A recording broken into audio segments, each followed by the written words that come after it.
Ce que Dieu nous demande au contraire, c'est de cultiver l'authenticité.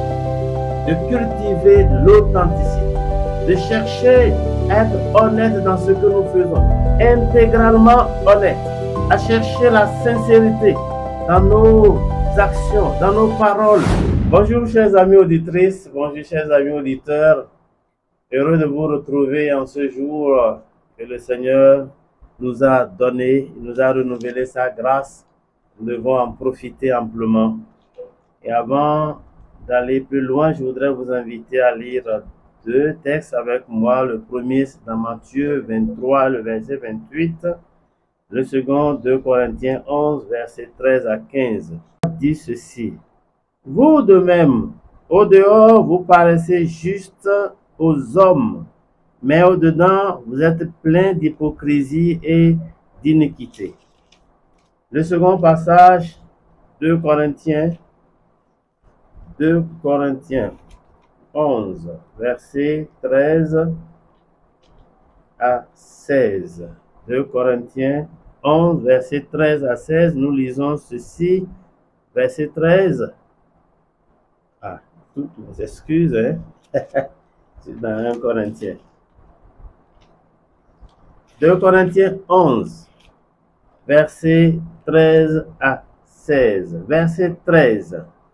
Ces hommes-là sont de faux apôtres, des ouvriers trompeurs déguisés en apôtres de Christ. Et cela n'est pas étonnant puisque Satan lui-même se déguise en ange de lumière. Il n'est donc pas étrange que ces ministres aussi se déguisent en ministres de justice. Leur fin sera selon leurs œuvres. Amen. Chers amis auditrices et chers amis auditeurs, nous sommes en face de deux textes qui nous provoquent, si je peux dire, et qui nous défient une nouvelle fois. Dans Matthieu que nous avons lu, Jésus dit que les gens paraissent beaux et justes au dehors, mais que leur intérieur est plein d'hypocrisie, plein de rapine, donc de péché. Et l'apôtre Paul dit à peu près les mêmes choses quand il parle de ces personnes qui prêchent, qui sautent, qui dansent, qui chantent, mais qui sont en réalité de faux apôtres, des ouvriers trompeurs déguisés en apôtres de Christ. Je voudrais vous faire cette proposition de thème, l'honnêteté sélective, un mensonge déguisé. L'honnêteté sélective, un mensonge déguisé. Nous voulons simplement mettre notre accent sur l'hypocrisie religieuse que nous connaissons dans nos assemblées, que nous connaissons dans la vie de nous, les chrétiens, parce que assez souvent nous prétendons être chrétiens, mais à la pratique, nous ne le sommes pas. Et quand je parle d'honnêteté déguisée, je veux parler de ces personnes qui se comportent de manière à ce qu'elles soient vues comme justes sur certains points seulement. Certains points de leur vie, certains points même de la parole de Dieu, ils les choisissent, je dirais tout simplement, ils taillent leur comportement ou la parole de Dieu à leur image, à leur taille. Ils font de la parole de Dieu quelque chose qu'ils adaptent à eux-mêmes, à leurs besoins du moment. C'est ce que j'appelle honnêteté sélective. L'honnêteté, en principe, englobe tous les aspects de notre vie. Mais il y a malheureusement des gens qui se préoccupent de chercher à se conformer aux normes de la société. Et pour cette raison, ils vont prendre ceci ou cela, dire ça c'est bon, c'est bon, c'est bon, alors que le chrétien devrait être honnête dans toutes ses voies.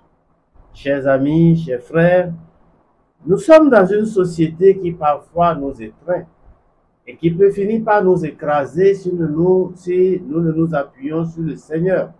Nous serons happés, emportés par les agissements des uns et des autres, parce que simplement, nous n'avons pas eu le courage de décider de remplir pleinement notre contrat avec le Seigneur. Notre contrat avec le Seigneur, c'est de marcher dans toutes ses voies. C'est ce que la Bible nous invite. Et tant que nous n'avons pas pris cette décision, la pression sociale et notre volonté d'être un modèle alors que nous ne payons pas le prix pour être ce modèle, finiront par nous éloigner du Seigneur et finiront par nous pousser à vivre dans une hypocrisie qui ne dit pas son nom, une hypocrisie que j'appelle honnêteté sélective. Parce que celui qui ne vit pas ce qu'il dit, celui qui vit une partie de la parole de Dieu, fait le choix dans ce grand ensemble de ce qu'il veut, et c'est sa volonté, non pas la volonté de Dieu, qui se manifeste. Chers amis auditeurs, chers frères, chères sœurs, parfois nous avons peur de ce que les hommes et les femmes nous rejettent, ce que je peux appeler la peur de l'indifférence. Nous avons peur que les autres ne se préoccupent pas de nous. Et pour cette raison, nous nous efforçons pour leur être conformes, bien que nous soyons chrétiens et que nous sachions que ce que nous allons faire ici, ce que nous allons dire là, est contraire à ce que la parole de Dieu nous prescrit, à ce qu'elle nous demande. Ne recherchons pas non plus la reconnaissance des hommes. Ceux qui ont recherché la reconnaissance des hommes se sont écartés des voies de Dieu et ont fini dans le décor leur marche avec le Seigneur. Ils ont fini par l'abandonner. Ils ont fini par ne plus se souvenir de sa parole ou alors de la rejeter publiquement parce que simplement, à un moment donné, ils n'ont pas eu le courage de tenir bon quand il fallait tenir bon. Ne nous laissons pas manipuler par les autres et ne nous trompons pas nous-mêmes.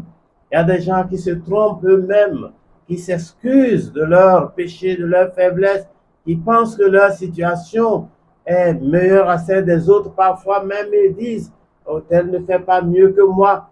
Et puis ils disent, Dieu me comprendra. Oui, Dieu nous comprend. Il nous comprend. Mais Dieu ne nous excuse pas nos péchés. Quand nous les commettons, quand nous agissons de façon à ne pas tenir compte de sa parole, Dieu ne nous excuse pas et ne nous dédouane pas. Il nous tient pour responsables des actes que nous aurions posés en étant conscients de ce que nous prenions le large. Nous sommes en train de prendre une mauvaise voie. Chers frères, chères sœurs, ce que Dieu nous demande au contraire, c'est de cultiver l'authenticité. De cultiver l'authenticité. De chercher à être honnête dans ce que nous faisons. Intégralement honnête. À chercher la sincérité dans nos actions, dans nos paroles. À vivre en ayant présent à l'esprit la conscience de notre identité chrétienne.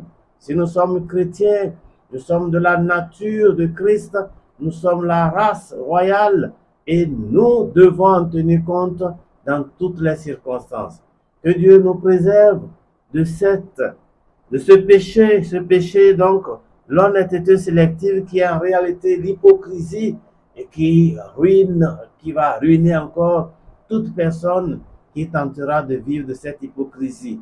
Je souhaite vivement que Dieu nous donne la grâce d'accepter le changement auquel il nous appelle, le courage d'affronter les défis de la vie, le courage d'aller toujours de l'avant avec lui et que nous puissions grandir pour le servir convenablement. Que Dieu nous bénisse, qu'il nous fortifie et qu'il nous prépare à remporter de grandes victoires. Soyez bénis et à bientôt.